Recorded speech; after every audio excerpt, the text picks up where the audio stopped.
मुझे लगता है कि अगर आप यहाँ वीसी के पूल को देखें तो आपके पास पूरे बोर्ड में अलग अलग विशेषज्ञता होगी। किसी भी एक वीसी के लिए उपरोक्त सभी की आवश्यकता नहीं है। क्या हम ऐसा दांव लगाने को तैयार हैं जिससे हमें या हमारे अपने व्यवसाय को नुकसान हो सकता है? और क्या हम अपनी परिचालन कंपनियों पर यह बात थोपने को तैयार हैं? इसके लिए ऊपर से नीचे का समर्थन की आवश्यकता है, अन्यथा इसे रोक दिया जाएगा। दूसरे शब्दों में कहें तो यदि यह बहुत आश्रित है और ऐसा सिर्फ इसलिए है क्योंकि प्रबंधन कुछ ऐसा चाहता है जो उन्हें डिफ़ॉल्ट करने और निष्पादित करने में मदद करेगा क्योंकि वे इसे आंतरिक रूप से नहीं कर सकते हैं, लेकिन यह वास्तव में वित्तीय लाभ नहीं देता है। स्वतंत्र होने और ऊपर से नीचे का समर्थन होने का अच्छा पहलू ये है कि आप ये कहने में सक्षम होते कहने की नहीं। मेरे साथ सोफे पर कुशाल शाह भी हैं। वह ई.एंड कैपिटल के प्रबंध निदेशक हैं। पारंपरिक व्यवसाय कम जोखिम वाली रणनीति पर चलता है, जहां हम अपने मार्जिन की सुरक्षा करते हैं। हम अपने रेवेन्यू आधार की रक्षा कर रहे हैं। मैं टेल्को के बारे में बात कर रहा हूं। और फिर हमारे पास मेरी या एआई इकाई जैसी नई व्यावसायिक इकाइयाँ हैं जिनके बारे में हम आने वाले हफ्तों और महीनों में बात करेंगे। ये सभी व्यवधानकारी हैं, दुनिया के लिए नए हैं, जहां हम स्वीकार करेंगे कि समय रेखा अलग है, जोखिम इनाम प्रोफाइल अलग है। हम जो गतिविधियां करते हैं वे एक आंतरिक प्रकार की साझा सेवाओं के दृष्टिकोण से भी भिन्न होती हैं। मैं उद्यम पूंजी में अपना कैरियर बनाने की सोच रहा हूं। मैं सीवीसीएस के रूप में आपके पास क्यों आऊंगा? काउचोनॉमिक्स विद अर्जुन के आज के एपिसोड में आपका स्वागत है। मेरे साथ सोफे पर कुशल शाह हैं, जिन्हें हम सभी कुछ बुलाना पसंद करते हैं। वह ई.एन कैपिटल के प्रबंध निदेशक हैं, जो ई.एन ग्रुप का हिस्सा है, जिसे हम में से कुछ लोग जो यूएई में हैं एतिसलात के नाम से जानते हैं। दरअसल मैं पिछले हफ्ते माराकेश में उनसे मिला था, लेकिन वास्तव में यह मुलाकात केवल 1 सेकंड से भी कम की थी। उन्हें ढूंढना मुश्किल है, इसलिए मुझे लगता है कि टीम ने उनको यहाँ तक लाने का अच्छा काम किया है। स्वागत है कुश। धन्यवाद, इसके लिए उत्सुक हूँ। बहुत बढ़िया। तो कुश, जिस तरह से इस शो को संरचित किया गया है, और मुझे आशा है कि आप कम से कम 1 एपिसोड सुन चुके हैं, क्योंकि हम जल्द ही लगभग 100 एपिसोड पूरे करने वाले हैं। ये आपके और मेरे बीच बातचीत के साथ साथ थोड़ा ज्ञान प्रदान करने जैसा भी है ना? क्योंकि यहाँ आने वाले अधिकतर मेहमान, वास्तव में यहाँ आए सभी मेहमान ऐसे लोग हैं जो अपने काम में सर्वश्रेष्ठ हैं। इसीलिए मैं वास्तव में उत्सुक हूँ कि आप जानते हैं, हम दर्शकों के साथ आज का सत्र खत्म करने से पहले कॉरपोरेट उद्यम पूंजी के बारे में थोड़ा और जानेंगे और सुनेंगे कि ई.एन कैपिटल क्या कर रही है इत्यादि। लेकिन आइए एक अमूर्त बात से शुरू करते हैं, क्योंकि आप भी मेरी तरह पहले कंसल्टिंग के रूप में काम कर चुके हैं। आप इस बाजार में वर्षों तक एक एंजल निवेशक रहे हैं। आप कई वीसी से घनिष्ठ रूप से जुड़े हुए हैं। अगर मैं कह सकता हूं तो इस क्षेत्र में उद्यम पूंजी या निवेश की स्थिति क्या है? तो मैं कहूँगा कि ये शायद लगभग 10 साल पुराना है। तो हमने एक फंड के विशिष्ट जीवन चक्र के पूर्ण विंटेज को तैयार कर लिया है। तो अगर आप कुछ मूल वीसी की बात करें तो वे शायद फंड 2, 3, 4 में होंगे, जिसका मतलब है कि उनके पास टीवीपीआई व डीपीआई आदि दिखाने के लिए पर्याप्त समय था।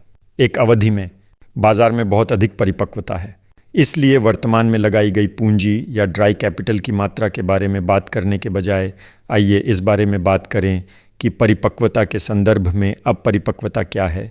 हम कई चीज़ें देखते हैं। संस्थापक पक्ष की बात करें तो हम स्थानीय और अंतर्राष्ट्रीय स्तर पर कई बार दोबारा यहाँ आने वाले संस्थापकों को देख रहे हैं। तो उस लिहाज से देखें तो पूर्ति पक्ष सभी चरणों में आकर्षक है। तो शुरुआती चरण में, थोड़े बाद के चरण में, यहाँ तक कि बाद के चरण में भी। जब मैं बाद का चरण कहता हूँ तो मेरा मतलब विदेशों से आने वाले ए और बी चरण के बारे में है, लेकिन जो खुद को स्थानीय रूप से फिर से स्थापित कर रहे हैं। तो इससे बाजार में काफ़ी नयापन आता है। तो आप जो कह रहे हैं वह यह है कि डील का प्रवाह मौजूद है और वास्तव में यह एक गुणवत्तापूर्ण डील प्रवाह है। यह आकर्षक डील प्रवाह है, तो यह परिपक्वता का एक हिस्सा है। परिपक्वता का दूसरा पहलू यह है कि वीसी अब बहुत अधिक चयनशील हो गए हैं, आंशिक रूप से इसलिए क्योंकि उनके पास बहुत अधिक धनराशि है, लेकिन दूसरा उन्होंने सीखा है। आप जानते हैं, उन्होंने उतार चढ़ाव देखे हैं, तो वे सीखते हैं। इसलिए वे इस बात को लेकर बहुत अधिक चयनशील हो गए हैं कि वे कहाँ निवेश करते हैं, कितना निवेश करते हैं, वे किस तरह की डील संरचना करते हैं। तो ये सारी परिपक्वता स्वस्थ है, बहुत स्वस्थ है। हम कुछ साल पहले हुई अस्वस्थ संरचनाओं के कुछ प्रभाव भी देख रहे हैं। तो वे अपने पुनर्गठन के प्रयासों से गुजर रहे हैं और आप उसके सभी पहलुओं को देखते हैं। आप कुछ प्रकार की कानूनी संरचनाएं बनते हुए देखते हैं। आप डाउन राउंड देखते हैं, आप देखते हैं जॉम्बी देखते हैं, आप देखते हैं, आप जानते हैं उस स्थान पर घटनाओं की एक पूरी श्रृंखला घटित हो रही है जो स्वस्थ भी है, क्योंकि हम केवल उससे ही सीख सकते हैं। तो अगर मैं संक्षेप में कहूं तो आप कह रहे हैं कि मध्य पूर्व वास्तव में विश्व में जो कुछ हो रहा है उसका एक सूक्ष्म रूप प्रस्तुत कर रहा है, ठीक है? यहाँ कुछ विशेष रूप से अद्वितीय है। हाँ, विशिष्टता का पूरा समूह है। तो जाहिर तौर पर कुछ विशिष्ट भौगोलिक विशिष्टताएं हैं, चाहे वह सऊदी हो, मिस्र हो, संयुक्त अरब अमीरात हो। हर किसी की अपनी विशिष्टताएं हैं, जिसमें पूंजी की मात्रा, वहाँ बैठे वीसी के प्रकार, साथ में आने वाले विकास समर्थन शामिल हैं। तो जैसा कि आप में से ज़्यादातर जानते हैं, सऊदी के पास विकास कोष होंगे। एसवीसी और जाड़ा वीसी को बहुत अधिक सहायता प्रदान कर रहे हैं, साथ ही प्रत्यक्ष भी है, और यह दिखाता है कि इसका प्रभाव है। मुझे लगता है कि यूएई थोड़ा अलग है, ये थोड़ा अधिक प्राकृतिक है। और मिस्र में लोगों के पास बड़े मुद्दे थे जो बदल रहे हैं। मुझे लगता है कि मुद्रा की स्थिति स्थिर हो गई है, पैसा अंदर और बाहर ले जाने की क्षमता थोड़ी अधिक स्थिर हो गई है। इसीलिए मुझे लगता है कि मैं जो देख रहा हूँ वह ये है कि मिस्र में वापस आने का सिलसिला फिर से शुरू हो गया है। तो लगभग 18 महीने का अंतराल था जहाँ मिस्र एक शून्य था, और अब ये फिर से शुरू हो रहा है। अब तो है। और वास्तव में आप जानते हैं कि मुझे जो बात काफ़ी दिलचस्प लगी वह यह थी कि जब हम मार्केश में थे, जो कि जाइटेक्स के लिए था, वहाँ कई फंड थे जिन्होंने अपने कार्यक्रम आयोजित किए थे, और ये यही है। और आपने मिस्र के कई स्टार्टअप देखे हैं, है ना? चाहे वे फिनटेक हों या अन्य जो वहाँ थे। और आप सही हैं, मुझे लगता है कि वापस आने का सिलसिला बढ़ रहा है। चलिए गियर बदलते हैं। चलिए कॉर्पोरेट वेंचर कैपिटल के बारे में थोड़ा बात करते हैं, है ना? ये कोई नया शब्द नहीं है, ये वर्षों से चल रहा है, और वास्तव में मुझे नहीं पता कि इसे किसने बहुत प्रसिद्ध बनाया, लेकिन ये पहली बार मेरे रडार पर तब आया जब इंटेल और अन्य लोगों ने एक कॉर्पोरेट वेंचर कैपिटल बनाया। गूगल ने ऐसा किया, और इसी तरह आगे भी, है ना? तो पहले से मौजूद अंतर को अलावा मुझे बताइए कि आप कैसे कॉर्पोरेट वेंचर कैपिटल और वेंचर कैपिटल के बीच स्पष्ट रूप से अंतर करते हैं, है ना? इसलिए मैं कहूँगा कि लगभग सभी लोगों के लिए एक सीवीसी स्थापित करने के उद्देश्य से न कि केवल हमारे लिए दो चीज़ों का स्रोत प्राप्त करना एक बड़ा उद्देश्य है। नए रुझानों का स्रोत प्राप्त करना, और यह समझने में सक्षम होना कि उन नए रुझानों का हमारे ऊपर क्या प्रभाव पड़ेगा, या फिर कॉरपोरेट की अपनी गतिविधियों को, और फिर वास्तव में उनमें से कुछ को अकार्बनिक रूप से हासिल करने में सक्षम होना। तो अगर आप देखें तो कभी कभी आपके पास सीवीसी होते हैं, या कभी कभी वे अन्य फंडों में एलपी के रूप में कार्य करते हैं, जहां वे इसका उपयोग किसी बिंदु पर अधिग्रहण के लिए डील सोर्सिंग के रूप में करते हैं। और मुझे लगता है कि ये दोनों प्रासंगिक हैं। यह भी तीसरा मुद्दा है जो सीधा उद्देश्य नहीं है, लेकिन ऐसा बहुत होता है। ये आंतरिक रूप से संगठन को हिलाकर रख देता है, क्योंकि आप देखते हैं कि बाहर से क्या आ रहा है। कभी कभी ये विनाशकारी होता है, कभी कभी ये व्यवधान उत्पन्न करता है, और कभी कभी ये सिर्फ नई प्रौद्योगिकी को खेलते हुए देखता है। ये निश्चित रूप से उस तरीके को प्रभावित करता है जिस तरह से संगठन स्थित होता है। परिवर्तन इसका एक हिस्सा है, और इसे उन प्रक्रियाओं और संगठनात्मक संरचनाओं से थोड़ा अलग रखा गया है जो बाधा बन सकती हैं।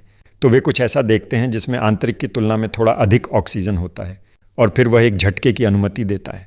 लेकिन कुछ अगर मैं इसे अकादमिक नज़रिए से देखूं तो ठीक है। आपने सीवीसी के बारे में काफ़ी पढ़ा है, और आप आमतौर पर कहते हैं कि सीवीसी दो में से एक रणनीति चुनते हैं, है ना? या तो वे रणनीतिक बन जाते हैं, और मुझे लगता है कि इसका मतलब यह है कि वे उस मूल कंपनी को अधिक रणनीतिक मूल्य प्रदान करने के लिए वहां होते हैं जिसका वे हिस्सा हैं। वहीं दूसरी ओर एक स्पेक्ट्रम है ना?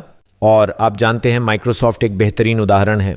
कुछ अन्य कंपनियां भी हैं जो आमतौर पर मुख्य रूप से वित्तीय रिटर्न पर ध्यान केंद्रित करती हैं, है ना?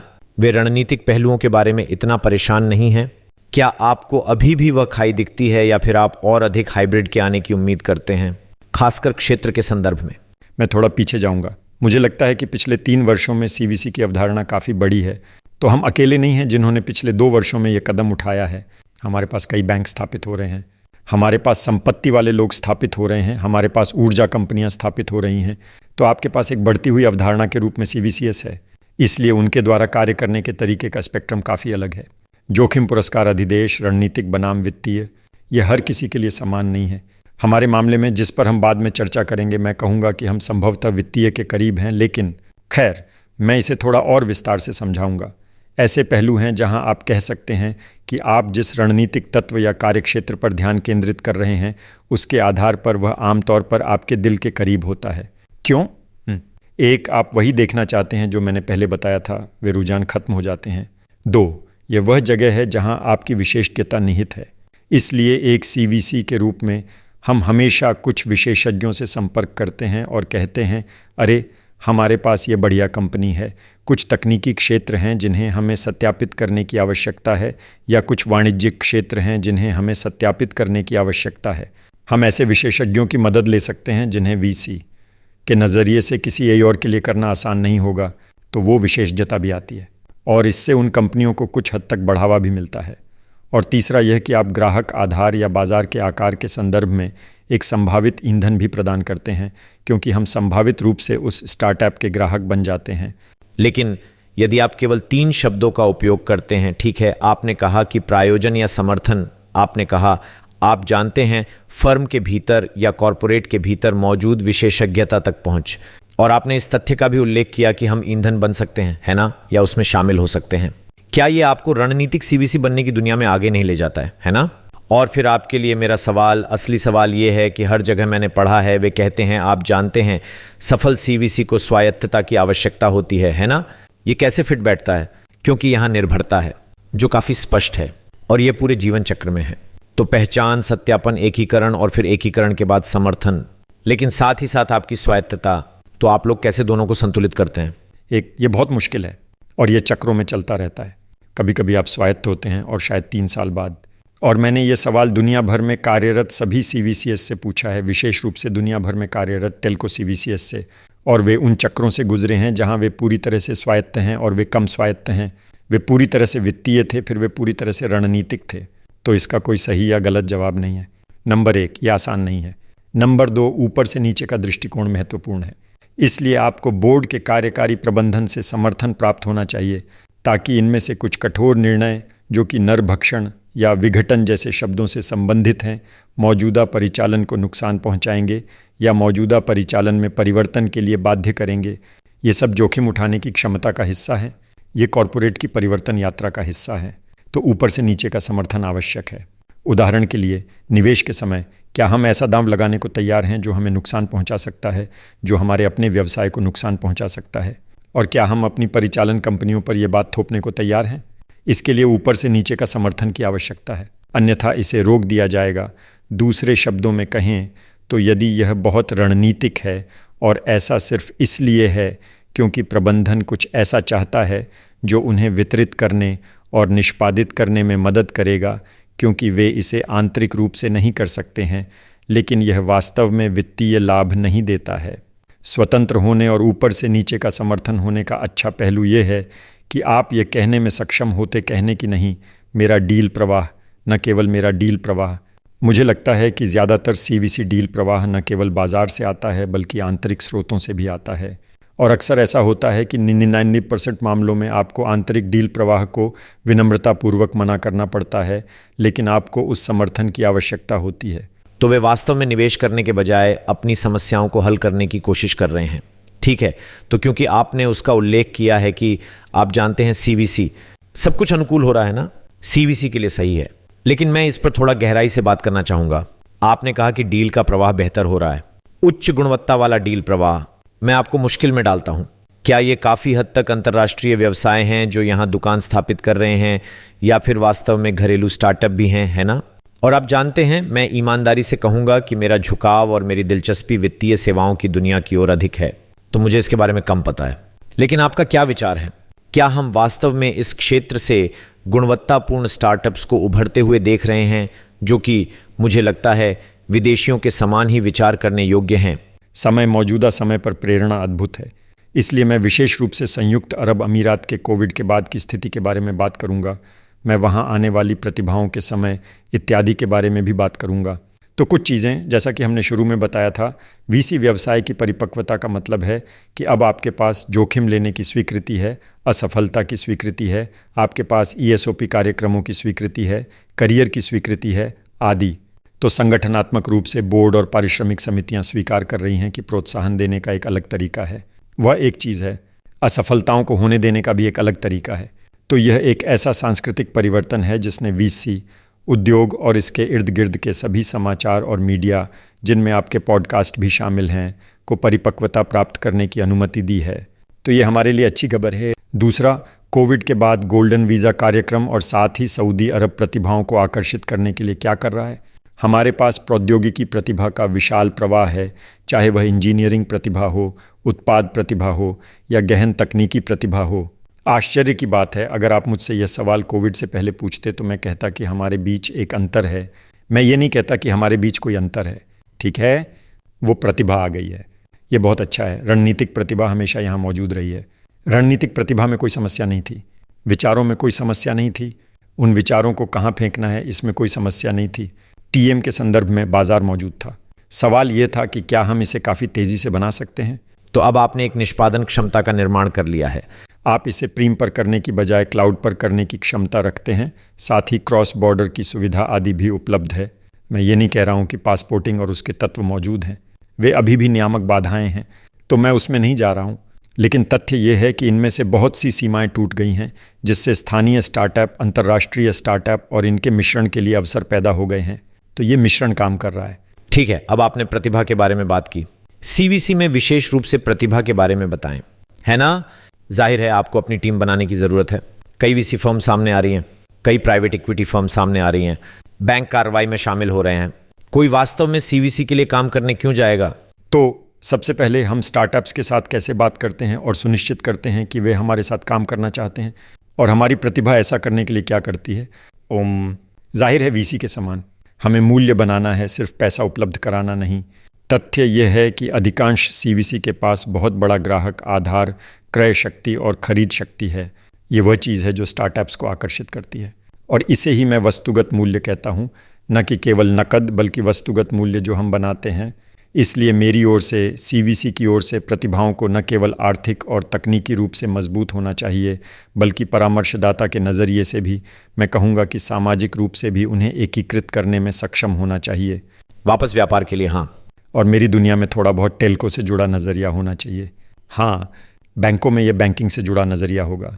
तो उन वर्टिकल से जुड़ी गहरी जानकारी रखने की ज़रूरत होती है ताकि वो चीज़ें मुहैया की जा सकें। ये आसान नहीं है, क्योंकि जाहिर सी बात है कि जो लोग तालमेल बिठा रहे हैं उनकी रोज़मर्रा की नौकरी है, जिसके अलग अलग केपीआई होते हैं और अलग नज़रिया होता है कि वो हमारी तरफ से क्या कर रहे हैं। हमें वाकई में उस तालमेल को बढ़ावा देना होगा। तो हम जिस प्रतिभा पूल की तलाश करते हैं वो बिल्कुल वैसी नहीं होती जैसी वीसी प्रतिभा पूल होती है। ये थोड़ी अलग होती है। नहीं, मैं सहमत हूं, लेकिन मैं आपको थोड़ा चुनौती देना चाहता हूं, ठीक है? पिछले 5-10 सालों में वीसी के साथ मेरी सबसे बड़ी समस्या रही है वास्तव में किसी व्यवसाय और उसकी प्रयोज्यता को समझने के मामले में उनकी उथल पुथल। मेरे लिए माफ़ी चाहता हूं कि वीसी का एक बड़ा हिस्सा झुंड मानसिकता के रवैये में चलता है ना? आप किसी खास क्षेत्र को देखते हैं या आप किसी उप क्षेत्र को विशेष रूप से देखते हैं, एक निवेश होता है। हर कोई ऐसा है, अरे अगर इस कंपनी में नहीं तो किसी और में, क्या हमें भी उसका कुछ हिस्सा मिलना चाहिए? चलो अगली कंपनी चलते हैं।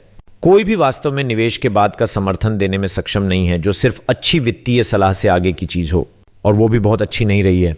वरना हमने सिर्फ टॉप लाइन बढ़ाने के लिए इस तरह के पागलपन भरे प्रयास नहीं देख पाते और जो हुआ उसकी चिंता नहीं करते। हमने चर्चा शुरू करते समय जिस सुधार के बारे में बात की थी वह यह है कि वीसी अब अधिक परिपक्व हो रहे हैं। उस परिपक्वता का एक हिस्सा यह है कि वे अब यह कहने लगे हैं कि यदि आपके पास बहुत सारे ऑटोमोटिव स्टार्टअप या टेलीकॉम कंपनियां आदि हैं तो हमें ऑटोमोटिव क्षेत्र में थोड़ा बेहतर होने की आवश्यकता है। लेकिन प्रतिभा अभी भी सीमित है ना? आप सभी उसी प्रतिभा के पीछे भाग रहे हैं। अब मैं समझता हूं कि आपके पास एक बहुत बड़ा बेंच है जिसका आप सहारा ले सकते हैं, जो व्यवसाय के भीतर है। लेकिन मेरा सवाल यह है कि यदि मैं, आप जानते हैं, 25-30 वर्ष का हूं, जो कि मैं नहीं हूं, और अपना कैरियर और उद्यम पूंजी बनाना चाहता हूं, तो मैं आप लोगों के पास सीवीसीएस में क्यों आऊंगा? तो पहली बात, ये एक बहुत ही आकर्षक उद्योग है, चाहे वह सीवीसी हो या वीसी। इसलिए केवल स्थानीय स्तर पर ही नहीं बल्कि वैश्विक स्तर पर भी प्रतिभाओं को आकर्षित करना आवश्यक है। कोई समस्या नहीं है, ये कोई समस्या नहीं है। अब नंबर 1 हम क्यों, मैं इसे 1 सेकंड के लिए छोड़ देता हूँ। लेकिन वीसी के बारे में आपकी बात पर वापस आने के लिए, यहाँ तक कि प्रत्येक व्यक्तिगत वीसी की एक अलग प्रोफाइल होती है जिसमें वे अच्छे होते हैं। मान लीजिए बहुत शुरुआती चरण में वे लोगों को पहचानने में बहुत अच्छे होते हैं, संस्थापकों को पहचानने में बहुत अच्छे होते हैं, तथा बहुत बाद के चरण में उस संस्थापक के बारे में समझ प्राप्त करने में भी बहुत अच्छे होते हैं। इसे हम लगभग निजी इक्विटी चरण कह सकते हैं। यह वित्तीय पक्ष में बहुत अच्छा है। बीच में पूरी तरह से 2 अलग अलग चर्चाएं, हम उत्पाद में शामिल होंगे, हम तकनीक में शामिल होंगे, हम यूनिट अर्थशास्त्र आदि में शामिल होंगे। तो चलिए हम उन्हें ग्रोथ हैकिंग वाले वीसी कहते हैं।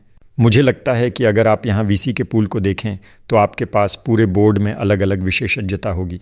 किसी भी एक वीसी के लिए उपरोक्त सभी की आवश्यकता नहीं है। हम इसके बीच में बैठने की कोशिश कर रहे हैं, ठीक है? तो हम बीच में बैठकर आकर्षित करने की कोशिश कर रहे हैं।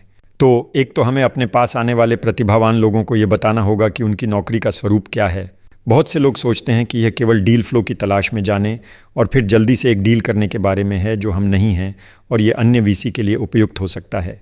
निश्चित रूप से बहुत से लोग ऐसा नहीं सोचते हैं। यह गहन वित्तीय मूल्यांकन है। ये भी हम नहीं हैं। तो उन दो तत्वों के लिए आपके पास उसके लिए कंपनियों की प्रासंगिक प्रोफाइल या उसके लिए वीसी या उसके लिए निवेश का आधार है। हम काफ़ी कट्टर हैं, अधिक क्रियाशील हैं। हम परिश्रम जांच पर अधिक समय लगाते हैं। हम अपना पैसा लगाते हैं। अंतर्निहित कंपनियां बहुत कुछ लेती हैं। हम निवेश करते समय नेतृत्व करते हैं। हम आम तौर पर ऐसी शर्तें लिखते हैं जो एक सामान्य वीसी की तुलना में थोड़ी कठिन होती हैं और आम तौर पर सब कुछ पर साइन करने के बाद भी हम दोबारा जांच करते रहते हैं। तो आप जानते हैं इसमें 2.5 महीने या 3 महीने लग जाते हैं। ये 5 सप्ताह में नहीं होता है और कभी कभी ये 6 महीने में होता है और कभी कभी हम सिर्फ निगरानी करते हैं और दोस्ताना व्यवहार करते हैं और ये 1 या 2 साल बाद होता है। तो हमारे पास आने वाली कंपनियों को इसे स्वीकार करना होगा और हम इसके बारे में काफ़ी खुले और स्पष्ट हैं। इसलिए यदि आप फास्ट डील चाहते हैं और चाहते हैं कि कोई इसे आगे बढ़ाए तो वह हम नहीं होंगे। ये नहीं होगा, मुझे वापस आने दो। मुझे लगता है कि आपने अभी अभी मेरे दिमाग में एक अच्छा और दिलचस्प विचार ट्रिगर किया है ना? इसलिए विश्व के इस भाग में VHC बढ़ रहे हैं या निवेश बढ़ रहे हैं क्योंकि अब वहां बहुत सारे अन्य उत्पाद उपलब्ध हैं। ये सिर्फ VCP के बारे में नहीं है ना? CVC बढ़ रहा है। क्या आप डीलों की संख्या और नियोजित पूंजी दोनों के संदर्भ में CBC की वृद्धि दर को VHC की तुलना में अधिक तेजी से बढ़ते हुए देखते हैं? तो थोड़ा अलग, फिर से जोखिम उठाने की क्षमता पर चर्चा। VC के पास आमतौर पर 10 से अधिक 2 जीवन चक्र होते हैं। तो 10 साल, ठीक है, निवेश के 2 से 3 साल बाद फिर से निवेश करना, तो इसे 5 साल कहें। उन्होंने निवेश कर दिया है और फिर उन्होंने अगले 5 से 7 सालों में बेचने की कोशिश की और फिर उनके पास पूंजी लगाने के लिए कई फंड हैं। तो उनके LP को उम्मीद है कि सालों बाद रिटर्न मिलता रहेगा और फिर 10वें साल तक वे उम्मीद करते हैं कि उन्हें पूरा बैंक रिटर्न मिलेगा। VC के नज़रिए से यह इस बात पर निर्भर करता है कि कौन सी CVC में अधिक समय तक परिपक्वता हो सकती है। इसमें परिपक्वता की एक अलग शैली हो सकती है, जैसे कि एक सदाबहार खेल जिसमें नए LP में जाने के बिना निवेश चक्र में निरंतर नकदी डाली जाती है। ऐसी स्थिति भी हो सकती है और यही मेरी अपेक्षा है कि शायद 20 में से 2 यानी 10% पोर्टफोलियो कंपनियों का अधिग्रहण हम स्वयं कर लें। तो हम अपनी ही कंपनियों का अधिग्रहण करते हैं। तो जाहिर है इस बारे में चर्चा करनी होगी कि वे किस मूल्यांकन पर खरीद रहे हैं, यह देखते हुए कि वे इसे खुद से खरीद रहे हैं। तो मुझे लगता है कि ये कुल उद्योग के आकार में CVC की भूमिका अलग होगा। ठीक है, तो अब E&N कैपिटल पे आते हैं, है ना? क्योंकि मुझे लगता है कि हम इस विचार पर काफी समय से विचार कर रहे हैं, है ना? तो मैं आपसे पहला सीधा सवाल पूछता हूं कि जनादेश क्या है? तो आज मैं जनादेश को रणनीतिक और वित्तीय दोनों के रूप में रखूंगा। यदि इससे वित्तीय लाभ नहीं होगा तो हम कोई सौदा नहीं करेंगे। आप जानते हैं ज़्यादातर कार्यालय कुछ फंड रिटर्नर या 100 गुना चाहते हैं। हम 100 गुना के लिए आक्रामक रूप से जोर नहीं देंगे। हम 10 गुना से खुश हैं। हम 10 गुना से बहुत खुश हैं, लेकिन हम उम्मीद करते हैं कि इस विशेष परिदृश्य में जनादेश ये है कि हम लगभग 20 निवेश करेंगे। हमने पहले ही 15 कर चुके हैं, तो हम पूल के मौजूदा आकार में 20 निवेश करेंगे और फिर हम इसमें और फंड्स जोड़ेंगे। प्रत्येक निवेश लगभग 10 मिलियन का है। तो मूल रूप से आप गणित कर सकते हैं। आप गणित कर सकते हैं। तो हम आम तौर पर लीड ले रहे हैं। हम आम तौर पर सीरीज़ A या शुरुआती B की सबसे बड़ी राशि लिख रहे हैं। ये भौगोलिक रूप से दुनिया भर में है, तो हम किसी एक भूगोल पर केंद्रित नहीं हैं। हम आम तौर पर कुछ सहक्रिया वापस चाहते हैं, तो टेलीकॉम के लिए कुछ प्रासंगिकता। अब यदि मैं अपने डीलों को निकाल दूं, तो कुछ डील ऐसे हैं जो काफ़ी हद तक दूरसंचार आधारित हैं तथा कुछ ऐसे सौदे हैं जिनके समर्थन के लिए हम अपने ग्राहक आधार का उपयोग कर सकते हैं। और वो कैसे होते हैं? तो आसपास के दृष्टिकोण से आप लोग किन दिलचस्प आसपास के क्षेत्रों में जा रहे हैं? तो मैं 3 बहुत विशिष्ट आसपास के क्षेत्र कहूँगा। कुछ भी कनेक्टिविटी से जुड़ा, उदाहरण के लिए IoT प्ले या उपभोक्ता प्ले कनेक्टिविटी आधारित हो। तो उदाहरण के लिए एयरलाइन में हमारा निवेश जो कि ECM कंपनी है, ये शुद्ध है। हम इस बारे में बात कर रहे थे जैसे हम कमरे में आए। बिल्कुल ठीक। तो वह एक टेलीकॉम है, या हमने अभी तक घोषणा नहीं की है, लेकिन हमने क्लॉकवर्क नामक एक कंपनी में निवेश किया है। क्लॉकवर्क प्रभावी रूप से इंटरनेट प्रोटोकॉल को बदल देगा और वह निवेश स्टैनफोर्ड में है। तो प्रभावी रूप से वह निवेश हमारे नेटवर्क लेयर में गहराई से है। एक और निवेश पर भी विचार किया जा रहा है जो IoT का उपयोग करके ट्रैफिक मैनेजमेंट समाधानों पर केंद्रित है। तो ये काफ़ी हद तक डेटा आधारित, काफ़ी हद तक सॉफ्टवेयर आधारित तथा SaaS आधारित समाधान है जो उद्यमों के लिए नहीं बल्कि नगर पालिकाओं के लिए है। लेकिन अगर मैं इसे अपने ऊपर दोबारा लागू करूं तो वे सभी रणनीतिक प्राकृतिक लगते हैं। वे 3 रणनीतिक थे जिन्हें मैंने हाईलाइट किया। ठीक है, अगर मैं दूसरे छोर पर जाऊं जहां हम मूल रूप से अपने ग्राहक आधार के माध्यम से मूल्य जोड़ रहे हैं, तो हमने ट्रेड स्ट्रीम नामक एक कंपनी में निवेश किया है जो व्यापार वित्त के तरीके को बदल देती है। बैंकों द्वारा व्यापार वित्त प्रलेखन आदि का प्रबंधन करने में लगने वाले समय को बदल देती है। टेलीकॉम के नज़रिए से हम जो करते हैं उसमें बहुत कम सहक्रियता है, लेकिन हमारे ग्राहक जो चाहते हैं, हमारे उद्यम समाधान क्या हैं आदि में अच्छी सक्रियता है। तो ये बाजार सक्रियता की ओर एक कदम है। ठीक। और भौगोलिक दृष्टिकोण से आपने बहुत दिलचस्प रूप से कहा कि आप अपने दृष्टिकोण में वैश्विक हैं। क्या वैश्विक का मतलब कुछ प्रकार के वैश्विक के साथ क्षेत्रीय है, या आप अपनी डील खोज के मामले में वास्तव में वैश्विक हैं? डील की खोज स्थानीय रूप से शुरू होती है। हाँ, अक्सर ऐसा होता है कि हम ऐसी वैश्विक कंपनियां ढूंढ लेते हैं जो हमारे लिए प्रासंगिक होती हैं, क्योंकि हम उनके क्लॉकवर्क जैसे टूल का इस्तेमाल करने जा रहे हैं। हम उनके टूल का इस्तेमाल अपने परिवेश में स्थानीय स्तर पर करने जा रहे हैं। तो हम अमेरिका या ब्रिटेन, यूरोप, एशिया में निवेश इसलिए करते हैं क्योंकि हम उस उत्पाद का उपयोग करने जा रहे हैं। और क्या आप उन पर भी लीड लेंगे या आप समर्थन पक्ष में आना चाहेंगे? इन मामलों में हम आमतौर पर किसी और को लीड करने देते हैं क्योंकि स्थानीय ज्ञान महत्वपूर्ण होता है आदि। तो आमतौर पर हम लीड नहीं लेते हैं। और क्या आप लोगों ने लोगों के साथ एक जैसा किया है? क्या आपके सामान्य मित्र जैसे हैं जिनके साथ आप जाना चाहते हैं? मैं नाम नहीं दूंगा, लेकिन आपके यहाँ कुछ लोगों हैं। तो हाँ, हम दोनों ब्रांडों, बड़े ब्रांडों, बहुत बड़े ब्रांडों के साथ काम करते हैं। हम कुछ क्षेत्रीय वीसी के साथ भी बहुत करीबी से काम करते हैं। ठीक है, हमने अंतर्राष्ट्रीय वीसी के साथ भी काम करना शुरू कर दिया है। टॉप 15, तो मैं नाम नहीं बताने जा रहा हूँ, लेकिन हाँ, हम एक जैसी है। ठीक है। और फिर से मैं इस औसत होल्डिंग अवधि के बारे में पढ़ रहा था और मुझे लगता है कि आपने लंबे समय के बारे में उल्लेख किया था, लेकिन मुझे लगता है कि तेजी से सीवीसी होल्डिंग पीरियड कम हो रहे हैं, है ना? मैं कहीं पढ़ रहा था कि ये अब लगभग 3 से 4 साल का है। क्या आप लोग? बहुत मुश्किल। मुझे लगता है कि वीसी की दुनिया में जो कोई भी 3 से 4 साल कहता है, प्राइवेट इक्विटी या प्री आईपीओ आदि नहीं होने वाला है। लेकिन आपके जैसे देर से आने वाले खिलाड़ियों के लिए भी, है ना? कौन? हम उतने देर से आने वाले नहीं हैं। आपने स्पष्ट रूप से कहा कि सीरीज ए, लेकिन क्या बाद में और आगे जाने का इरादा है, या फिर यह विचार कि जैसे जैसे आप बड़े होते जाएंगे और विकसित होते जाएंगे आप अधिक जोखिम लेना शुरू कर देंगे? मुझे लगता है विचार जोखिम के मामले में अधिक जोखिम और शुरुआती चरण के स्टार्टअप देखेंगे। तो ईएन की दुनिया में हमारे पास एक M&A बकेट भी है।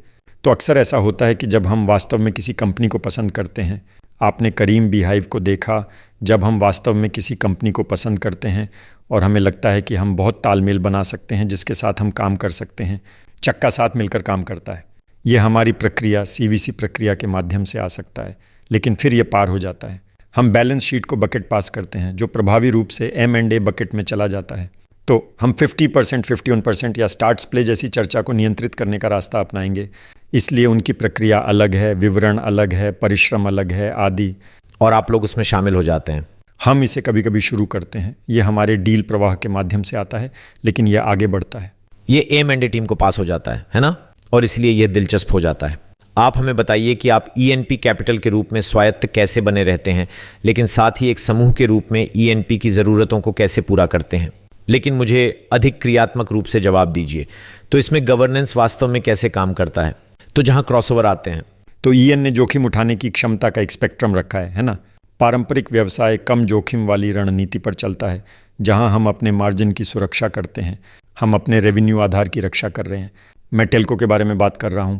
और फिर हमारे पास मेरी या AI इकाई जैसी नई व्यावसायिक इकाइयां हैं जिनके बारे में हम आने वाले हफ्तों और महीनों में बात करेंगे। ये सभी व्यवधानकारी हैं, दुनिया के लिए नए हैं, जहां हम स्वीकार करेंगे कि समय रेखा अलग है, जोखिम इनाम प्रोफाइल अलग है। हम जो गतिविधियां करते हैं वे एक आंतरिक प्रकार की साझा सेवाओं के दृष्टिकोण से भी भिन्न होती हैं। क्या हमारी कानूनी टीम या हमारी मानव संसाधन टीम या हमारी खरीद टीम इस जोखिम वक्र के बाएं पक्ष को समझती है? वे ज़रूरी नहीं कि इसका दाईं पक्ष को समझें। इसलिए हम उन्हें इस संस्करण में ला रहे हैं जिसमें बहुत अलग आवश्यकताएं हैं, बहुत अलग SLAs हैं। इनमें से कुछ लोग इसे टाल देंगे, लेकिन कुछ लोग वास्तव में इसे स्वीकार कर लेंगे और कहेंगे, सुनिए, हम यहाँ सेवा करने के लिए नहीं हैं। अब इसे पूरा करने के लिए किसी बाहरी व्यक्ति को नियुक्त कर सकते हैं या अपनी टीम को नियुक्त करते हैं। तो ये एक समीकरण है जिससे हम अभी भी जूझ रहे हैं, जिस पर हम काम कर रहे हैं। कोई बयान नहीं है, इसका कोई स्पष्ट उत्तर नहीं है। मुझे लगता है कि यह समय के साथ होता है। आप लोग परिपक्व हो गए, आप साथ काम करना सीखते हैं। तो चलिए फिर मैं आपको यहां मुश्किल में डालता हूं, ठीक है? जैसा कि आपने कहा, कई बैंक अपने CCS स्थापित कर रहे हैं, ठीक है, और मुझे लगता है कि इसमें बहुत अधिक रुचि उभरते फिनटेक परिदृश्य के संदर्भ में है। मुझे लगता है कि उनमें से बहुत से लोग ये महसूस कर रहे हैं कि जैसा कि आपने बिल्कुल सही कहा, भीतर से नवाचार करना बहुत कठिन है, कॉरपोरेट प्रयोग ही आगे का रास्ता है और संभवतः वे अपनी सीवीसी शाखाओं का उपयोग जोखिम कम करने की तकनीक के रूप में भी कर रहे हैं, है ना? आप जानते हैं, यदि वे प्रारंभिक चरण के फिनटेक में निवेश करने जा रहे हैं, जो कि उदाहरण के लिए उनके धन प्रबंधन मंच को शक्ति प्रदान करने वाला है, तो वे क्रिप्टो के हाथों में नहीं पड़ना चाहते हैं। क्रिप्टो वे पूरी तरह से उन 3 स्मार्ट बच्चों के माल पर नहीं छोड़ना चाहते हैं जिन्होंने व्यवसाय बनाया है, लेकिन वे निवेश करना चाहते हैं। हमें बताएं, आप जानते हैं कि आप किस तरह से गुजरे हैं? क्या आप 2 साल से इस भूमिका में हैं? 2 साल, ठीक है। मुझे याद है, आप जानते हैं, 2 साल पहले हम रियाद में हर हफ्ते मेरिडियन में मिलते थे, है ना? और ये लगभग 2 साल पहले बंद हो गया। हालांकि आपसे मिलने में मुझे वाकई मजा आता था। 2 या 3 चीजें जो आप रिकमेंड करेंगे। क्या आप किसी ऐसे व्यक्ति को जानते हैं जो सीवीसी स्थापित कर रहा हो, विशेष रूप से बहुत ही पारंपरिक वातावरण में? आइए ईमानदार रहें, बैंक चाहे कितनी भी समझदारी से काम लेना चाहें, वे उतने समझदार नहीं हैं। और ये सिर्फ बैंक नहीं है, हम बहुत बड़ी ऊर्जा कंपनियों के बारे में बात कर रहे हैं। और बिल्कुल ठीक है ना? विनियमन है, नियंत्रण है, वहां आप जानते हैं 100 साल की लीगेसी है वगैरह। तो क्या है? तो डीओए, डीओपी आदि के साथ एक बहुत स्पष्ट जनादेश को मंजूरी मिलना। तो ये बहुत स्पष्ट है कि सीवीसी के अंदर कौन से फैसले हो सकते हैं और बाहर क्या होने की ज़रूरत है। और इन दोनों को अलग करना, मैं कहूँगा कि निर्णय लेने में महत्वपूर्ण है, क्योंकि यदि आपको पारंपरिक व्यवसाय के समान निर्णय लेने की प्रक्रिया पर निर्भर रहना है, तो आप एक व्यवसाय मामले से गुजरेंगे जो अभी भी कठोर है और काम नहीं करेगा। तो नंबर 1, इसे स्थापित करना। 2, शीर्ष समर्थन प्राप्त करना जो कठिन निर्णय लेने की अनुमति देता है, भले ही वे बाधित हो सकते हैं। और 3, आमतौर पर पहले 2 या 3 डील्स। उस तरह के बहुत आकर्षक सौदे को खोजने में समय लगता है जो विशेषज्ञ को पसंद हो, क्योंकि यह वास्तव में उनके घर के आराम क्षेत्र में है, लेकिन वे जानते हैं कि वे इसे आंतरिक रूप से वितरित नहीं कर सकते हैं, जिसमें बहुत अधिक बाजार रिटर्न, बाजार में उछाल, वित्तीय उछाल भी है। तो पहले 2 या 3 डील्स को लाना जो मिश्रित होते हैं, जो वित्तीय और आंतरिक सहक्रिया दोनों पर काम करते हैं, मुझे लगता है, क्योंकि यदि आप पहले 2 डील्स गलत कर देते हैं तो आप संभवतः बाहर हो गए हैं। आप एक तरह से बाहर हो गए हैं। तो चलिए मैं इसमें 2 और मुद्दे जोड़ता हूं। क्षमा करें, क्षमा करें।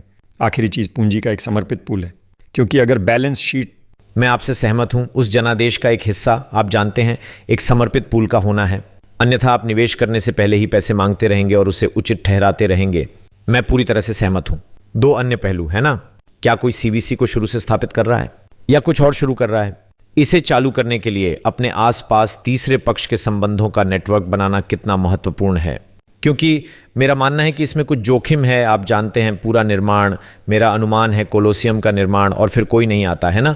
दूसरा सवाल, और मुझे लगता है कि अधिक दिलचस्प बात यह है कि हम अभी तक इसमें शामिल नहीं हुए हैं, और मैं सीवीसी के नज़रिए से निवेश के बाद की भागीदारी के बारे में जानना चाहूँगा।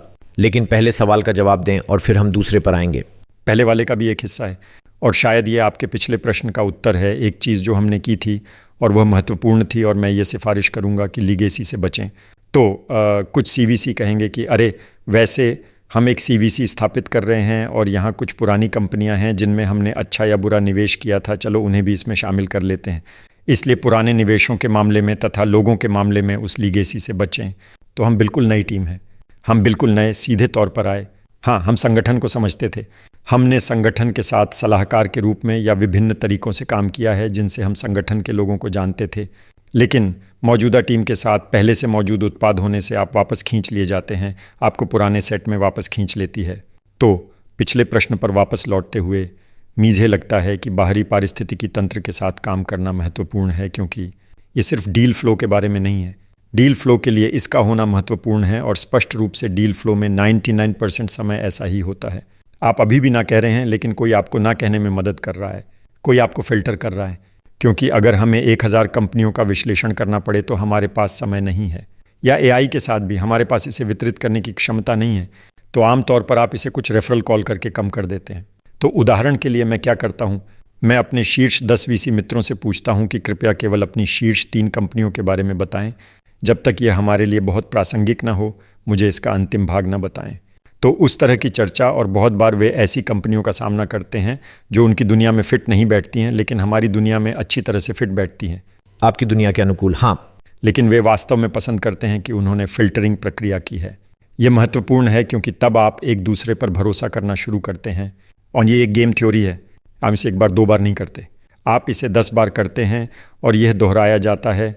और आप इसे केवल उन लोगों के साथ दोहराते हैं जिनके साथ आप सहज हैं और जिन्होंने ऐतिहासिक रूप से आपको अच्छे कर्म दिए हैं। ये पारिस्थितिकी तंत्र का एक हिस्सा है जिसके लिए विशेषज्ञता की आवश्यकता होती है। मुझे याद है कि इनमें से अधिकांश तकनीकी रूप से विघटनकारी हैं और बहुत कम लोग इसे शुरुआती दिनों में समझते हैं। मीडिया द्वारा हमला किए जाने के 6 महीने बाद बहुत से लोगों को ये बात समझ में आती है, लेकिन शुरुआत में ये मुश्किल है। इसीलिए आपको ऐसे विशेषज्ञों की आवश्यकता है जो इस पर काम कर रहे हैं और इस पर समय व्यतीत कर रहे हैं। 3, संस्थापकों पर रेफरेंस जांच करना, ग्राहक आधार पर रेफरेंस जांच करना और इसका उपयोग करना बहुत महत्वपूर्ण है। और कभी कभी वे रेफरेंस जांच फ़ोन कॉल होते हैं, वे 10 मिनट से अधिक की बातचीत नहीं है। और मैं आपको बता सकता हूं कि मेरे निजी जीवन में कितनी बार मैंने एक नकारात्मक रेफरेंस कॉल को नज़रअंदाज किया, ये वापस आया और मुझे परेशान किया। ठीक है, एक नकारात्मक संदर्भ कॉल मेरे लिए लगभग निषेध है, तो वे सभी पारिस्थितिकी तंत्र भागीदारों का हिस्सा हैं। और फिर डील्स के बाद साझेदारी पे वापस जाना कभी कभी अच्छा नहीं होता है। उदाहरण के लिए पहले लगभग 10 टेल्को शामिल हैं। मैं पूरी राशि, पूरा चेक लिखने को तैयार था जो वे जुटा रहे थे, लेकिन उन्होंने इस बात पर जोर दिया कि आप जानते हैं, चलिए हम कम से कम 5 नई टेल्को को कैप टेबल में शामिल करने पर सहमत होते हैं।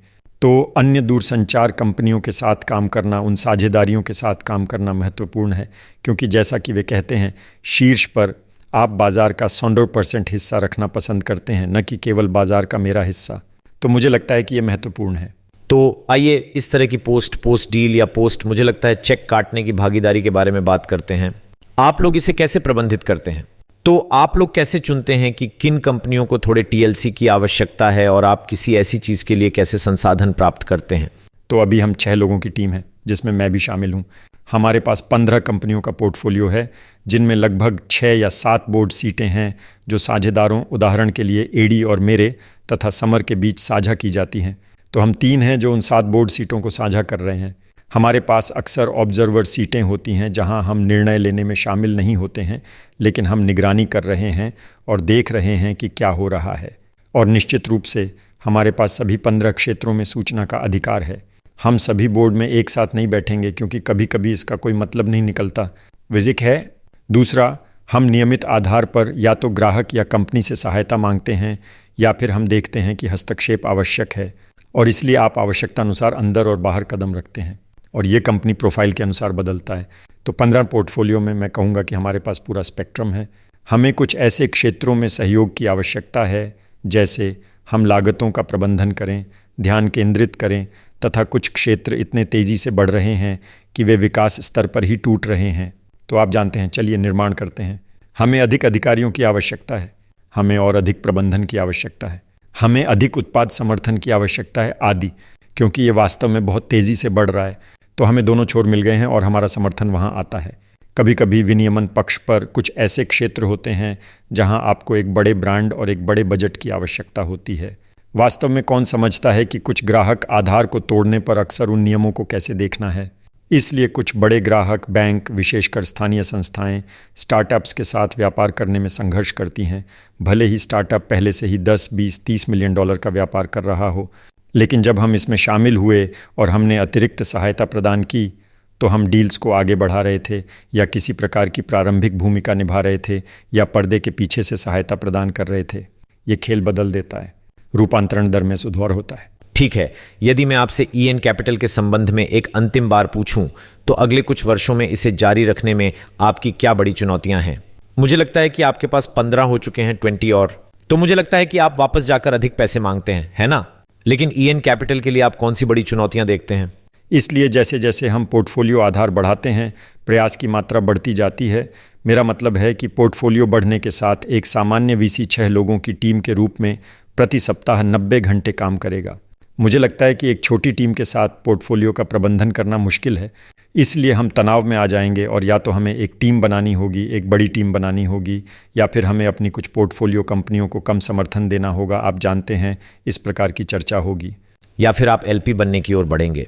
तो अधिक एलपी नहीं, बल्कि केवल एक पर्यवेक्षक के रूप में अधिक सही है। तो ऐसा हो सकता है, लेकिन ये एक चुनौती है क्योंकि ये हमारा डीएनए नहीं है। ये वो नहीं है जो हम करने के लिए निकले थे। हमने वास्तव में बहुत अधिक मूल्य जोड़ने का लक्ष्य रखा है। कुछ मामलों में हम जानबूझकर पीछे हट जाते हैं और पहला, यह इसका स्वाभाविक हिस्सा है। दूसरा, जैसा कि हम अपने वित्त पोषकों को बुलाते हैं जो मूल रूप से मेरे CFO और बोर्ड हैं और कहते हैं, अरे अब एक सदाबहार फंड के रूप में आप जानते हैं हम फंड में चौथे 5वें वर्ष में हैं, चलिए नई पूंजी लगाते हैं। वे स्पष्ट रूप से इतिहास को देखेंगे और कहेंगे कि प्रदर्शन कैसा है, कागज़ पर प्रदर्शन बनाम वितरित आय पर प्रदर्शन, ये चर्चाएं सामने आएंगी। क्या हम किसी से बाहर निकल गए हैं और क्या हम बहुत जल्दी बाहर निकल रहे हैं? इसलिए मेरे लिए ये बहुत जल्दी है, मैं इस पर चर्चा जारी रखना चाहूँगा और हम लाइव चर्चा करते हैं। उस स्थिति में यही बात इसे बहुत मज़ेदार लेकिन चुनौतीपूर्ण बनाती है। लेकिन मैं इससे सहमत हूं और ऐसा इसलिए है क्योंकि आप वास्तव में यह देखते हैं कि इनमें से अधिकांश निकास आपके लिए कहां होंगे। क्या ये द्वितीयक बाजार में जाने वाले हैं? क्या वहीं आपके अधिकांश निकास होंगे? क्या आप लोग, जैसा कि आपने कहा, पूर्ण अधिग्रहण करने जा रहे हैं और फिर उसे अपने अंदर ले लेंगे, या ये IPO हैं और फिर से आप तीनों को देखेंगे? लेकिन आप वर्तमान 15 पोर्टफोलियो को कहां जाते हुए देखते हैं? मेरा मतलब है कि अब मेरे पास 2 परिदृश्य हैं जिनके बारे में बात करना आसान है। एक तो यह कि निजी इक्विटी समूह इसे बहुत उत्साहित होकर देख रहे हैं, सही। तो यह प्राथमिक और द्वितीयक पर चर्चा है। निजी इक्विटी पक्ष पर एक अन्य कंपनी जो वास्तव में काफ़ी छोटी है लेकिन लाभदायक है और बहुत ही विशिष्ट है और शानदार काम कर रही है। मेरे सहकर्मी इसे किसी अन्य EN डिवीज़न से प्राप्त करना चाहता है और इसे प्राप्त करना पसंद करेंगे और इसलिए निश्चित रूप से वहाँ लड़ाई इसे परिपक्व होने देती है, इसे बढ़ने देती है। लेकिन वह कह रहे हैं लेकिन ये मेरे लिए अधिक महंगा हो जाएगा, मैं ऐसा हूँ, हाँ ये अच्छा है। तो आप जानते हैं ये एक कठिन लड़ाई है और निश्चित रूप से संस्थापक भी अधिग्रहित होने से पहले बढ़ना चाहता है। अधिग्रहित होने से पहले, ठीक है। आपको ज़्यादा IPO आते हुए नहीं दिख रहे हैं? इस स्तर पर नहीं। इस स्तर पर नहीं। मुझे लगता है कि ये एक और 2-3 साल बाद की बात है। 2-3 साल बाद, ठीक है। आखिरी सवाल कुछ, हम फिर से जूम इन करेंगे। मुझे लगता है कि हमने आज पहले भी इस पर चर्चा की थी और आप जानते हैं कि क्यों अब विश्व के इस भाग में CVC के विकास के लिए एक महत्वपूर्ण मोड़ आ गया है ना? जो बदल रहा है वह यह है कि आप जानते हैं बहुत बढ़िया डील प्रवाह है। क्या इसका कारण यह है कि प्रौद्योगिकी में बहुत अधिक परिवर्तन हुआ है? क्या बड़ी कंपनियों के पास इतनी अधिक पूंजी है कि वे कह रही हैं कि चलो हम अपनी पूंजी का उपयोग करें? क्या यह सच है कि लोग सोच रहे हैं कि कोविड और पुनर्मूल्यांकन के बाद सबसे बुरा समय हमारे पीछे रह गया है? और मुझे लगता है आप जानते हैं मूल्यांकन अधिक आकर्षक हैं और इसलिए इसमें उल्टा उपरोक्त सभी है। लेकिन इस पर आपकी क्या राय है? यह पुराना क्यों हो रहा है? मैं इसे बहुत सरलता से कहूँगा कि AI नंबर 1 है और अगर मैं इसे बनाऊंगा और मैं झूठ बना रहा हूँ। मैं कहने जा रहा था क्या हम इस पूरी बातचीत को AI के बारे में बात किए बिना पूरा कर सकते थे? लेकिन ठीक है, ये स्थिति अगर मुझे आज एक टेल्को बनाना पड़े, पारंपरिक टेल्को, और मैंने एकदम नए AI ब्रांड का इस्तेमाल किया। कल्पना कीजिए अगर EN मौजूद नहीं होता, कल्पना कीजिए अगर डो मौजूद नहीं होता और हम ऑपरेटर नंबर 2 या ऑपरेटर नंबर 3 बना रहे होते। Bottom up AI, easy AI, native, cloud native बनाता है। यह ग्राहकों के लिए बिल्कुल नया अनुभव होने वाला है। लेकिन मैं बैंकों के बारे में भी यही कहूंगा, है ना? बिल्कुल सही फिनिटेक, वही। हाँ, मैं हमारे उदाहरण का उपयोग कर रहा था, ठीक है। और वही CVC है। ऐसा इसलिए क्योंकि AI किसी चुनौती देने वाले को कुछ स्थापित करने में सक्षम बनाएगा यदि उसके पास पर्याप्त पूंजी और पर्याप्त विनियामक समर्थन हो तथा उपरोक्त सभी चीज़ें हों जिससे वह वास्तव में उनके वर्तमान व्यवसाय करने के तरीके पर आक्रमण कर सके। लीगेसी के रूप में यह बहुत कठिन है कि उस AI को दिन प्रतिदिन के काम में शामिल करने का प्रयास किया जाए। शायद कुछ नौकरियां बदलने वाली हैं, शायद बड़ी संख्या में प्रक्रियाएं बदलने जा रही हैं, ग्राहकों को कुछ ऐसा मिल सकता है, आप जानते हैं, प्रश्न चिन्ह। इसलिए हमें उस परिवर्तन को पारंपरिक व्यवसाय में लागू करने के लिए बाध्य करना होगा, न कि उसे CVC के माध्यम से आगे बढ़ाना होगा। मुझे लगता है कि मैं ये कहूँगा कि जब आप कहते हैं कि समय अब है तो इसका मतलब है कि AI का समय वास्तव में अब है। और क्या आपको लगता है कि CEO इसके लिए तैयार हैं ईमानदारी से? क्योंकि आप मूल रूप से कह रहे हैं, आप जानते हैं, ये स्टीम इंजन के बाद से सबसे बड़ी बाधा है और जब स्टीम इंजन आया तब मैं वहां नहीं था, इसलिए मैं ऐसा नहीं कर पाया। वैसे क्लाउड बड़ा था, क्लाउड भी बड़ा था, लेकिन ये अभूतपूर्व है क्योंकि हमें इसका दायरा भी नहीं पता, है ना? और यहाँ मुद्दा ये है कि आपके पास एक ऐसी तकनीक है जो सीखती है और लगातार विकसित होती जाती है। तो क्या अतीत में ऐसा कई बार नहीं हुआ है कि प्रौद्योगिकियां अपने शुरुआती चरण से विकसित हो गई हों, है ना? लेकिन क्या CEO और व्यवसाय आगे आकर यह कहने के लिए तैयार हैं कि हम अब खुद को पूरी तरह से बदलने के लिए तैयार हैं क्योंकि हमें एक अलग इकाई बनने की ज़रूरत है? और दूसरा सवाल यह है कि क्या व्यावसायिक कौशल का मामला अभी भी है, क्या यह जमा हो रहा है? क्योंकि अभी बहुत कम सबूत हैं जो बताते हैं कि इस अद्भुत नई दुनिया के लिए व्यापार का मामला सही है जिसे AI द्वारा चलाया जाएगा। तो मैं CEO से ऊपर जाऊंगा, मैं कहूंगा कि क्या बोर्ड या शेयरधारक तैयार हैं? शेयरधारक तैयार है, हाँ। और एक जे कर्व है, जिसका अर्थ है कि शेयरधारकों को यह समझानी होगी कि यदि हम एआई में परिवर्तन करने जा रहे हैं तो आप जी कर्व को स्वीकार करने जा रहे हैं, जो आपके व्यवसाय के मामले में वापस जाता है। पहला प्रश्न। दूसरा, बोर्ड, मुझे प्रबंधन को आगे बढ़ाना होगा, सचमुच प्रबंधन को आगे बढ़ाना होगा। बोर्ड को इसके लिए प्रबंधन को प्रेरित करना होगा, क्योंकि मैं अपने मामले में प्रबंधन की बात नहीं कर रहा हूँ, लेकिन सामान्य तौर पर एक सलाहकार के रूप में जो इस स्थिति में अभ्यस्त हो चुका है अक्सर वहीं अटक जाता है। उनके पास एक निश्चित चीज़ है जो काम करती है। वे घर लाने से पहले देखना चाहते हैं कि एआई के साथ क्या हो रहा है, लेकिन अगर आप देखें तो बहुत देर हो सकती है। लेकिन ये सभी तिमाहियों के आधार पर मापे जाते हैं और ये वही शेयरधारक हैं जो इन्हें तिमाही और छमाही के आधार पर मापते हैं। वार्षिक वक्र और एक कथात्मक चर्चा पर वापस आते हैं। इसलिए आपको पीछे जाना होगा और अपने निवेशक समुदाय में यह इच्छा पैदा करनी होगी कि वे कहें कि प्रिय हितधारकों, मेरी योजनाएं यही हैं और इसमें यही होगा। और कुछ ऐसे जोखिम हैं जो मैं उठाने जा रहा हूं, जिनके बारे में मुझे नहीं पता या जिनमें कोई अज्ञात तत्व है, या मुझे नहीं पता कि यह सफल होगा या नहीं। लेकिन यदि मैं ऐसा नहीं करता हूं तो हो सकता है कि मैं 2 या 3 वर्षों में व्यवसाय से बाहर हो जाऊं। और इस सब में सीवीसी की भूमिका कितनी महत्वपूर्ण है? सीवीसी बिजली की छड़ के हिस्से की तरह है ना? मुझे नहीं लगता कि ये शायद 100 में से 5% है। ठीक है, ये सबसे बड़ा हिस्सा नहीं है। लेकिन जैसा आपने कहा, पहला 5% बिजली की छड़ है। क्या ये वही है जो प्रकाश को चिंगारी देगा? ये आख्यान को बनाने में मदद करता है, ये आख्यान को प्रदर्शित करने में मदद करता है, और ये उस परिवर्तन का एक प्रमुख चालक है। मुझे नहीं लगता कि, खैर अच्छी बात है, और ये ईएन मामले में सच है। मेरे बोर्ड में मेरे अध्यक्ष शामिल हैं, इसलिए ईएन के हमारे अध्यक्ष भी हमारे निर्णय लेने में शामिल हैं। तो अब उनके पास पूरी दृश्यता है और ये अब महत्वपूर्ण है। तो कुशाल, आने के लिए धन्यवाद। मैं आप सभी को शुभकामनाएं देता हूं। 15 हो चुके हैं, 5 और बाकी हैं। और मुझे यकीन है, जैसा कि आप जानते हैं, मैंने ईएन और इसके विकास की महत्वाकांक्षा के बारे में जो कुछ भी पढ़ा है वह सब आपके साथ है। मैं मान रहा हूं कि सीवीसी का विकास जारी रहेगा, दोनों वित्तीय रिटर्न देने और एक रणनीतिक खिलाड़ी होने के मामले में। आपका आना सराहनीय है। मुझे लगता है कि ये उन लोगों के लिए बहुत जानकारीपूर्ण शो था जो सीवीसी के बारे में थोड़ा और सीखना चाहते थे। मुझे लगता है कि ये देखना दिलचस्प होगा। मैं इसे जिस तरह से देखता हूं, कम से कम बैंकिंग क्षेत्र के नज़रिए से, मुझे लगता है कि पिछले वर्ष हमने देखा है कि लगभग सभी टियर 1 बैंक अब किसी न किसी सीवीसी में हैं और उनमें से कुछ ने पूंजी लगाना शुरू कर दिया है।